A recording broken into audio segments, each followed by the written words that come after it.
درود همگیران عزیز، اینک ما در شهر وحدت هستیم، در مرکز توبتی بیماری استوموره، مرکز شهیار.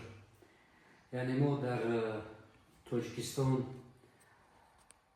قریب که 15 سال شد که در تاجیکستان فعالیت کرده ایستادیم و هر یک بیماری که ما توبت میکنیم برای کار خودمون ما 99% کفالت داده میتونیم. بسیاری شخصان میپرسند که کفالت هست. ما وقتی که توموگرافی بیمار رو میبینیم در همان حالت بعد دیدن توموگرافی کفالت خود رو داده میتونیم. امروز نزد ما چندین در آسایشگاه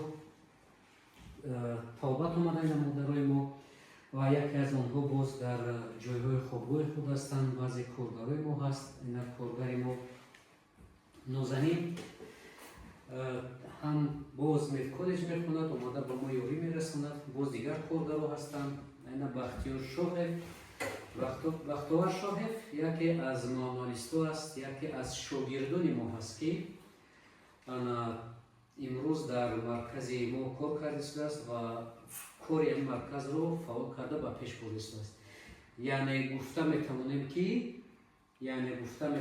که بختیار شاهف یکی از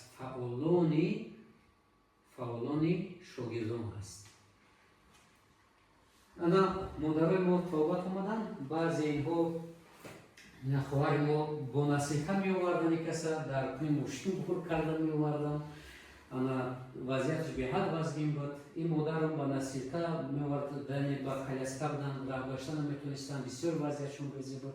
مادرای اینا وضعیتشون به حد بزی بود. چندین جا توبت می روند. خیر خداوند شفا شد در همی درگاه ما داده است. سبب شفای همین کسا را ما را کرده است. خیلی مادر ما با خودش گپ زند چی خیلی بوده، کدام حالت بوده، بازی چی خیلی است. السلام علیکم همدیران عزیز. من مینداری خودم رو با مرکز توبتی شهیار از بختیار جان شیخ اظهار مینداری خودم رو میگذارم که وقتی که توموگرافی ما را آوردن بختیار جان ما را گفت که اول از خداوند و دیگرش من شما با 3 روز شما رو با پا میخوزونم. همین خیلی هم شد. من رو با کلسکه آورده بودم. من از دیخه مهربات نخیه واسه جماعت گلستان میگوشم. از اینجا رفیقان من از همه نخیه های رسپوبلیکا در اینجا هم حجره های من هستم. یک مرتبه من رو با کلسکه آوردن، دوی مرتبه من با چیگس هستم.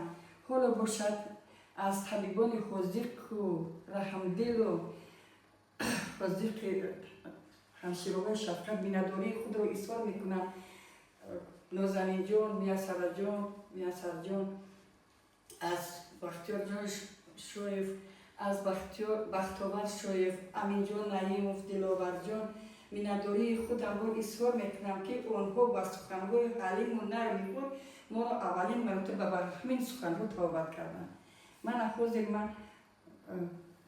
با پای خودم راستی شدم راه گشته میتونم. مراتبه 3 است. در مدت 6 روز من چیگسی خود را در موقع پرتم. 2 روز باز من با پای خودم راه میروم. گویا که من از من تولد شدم.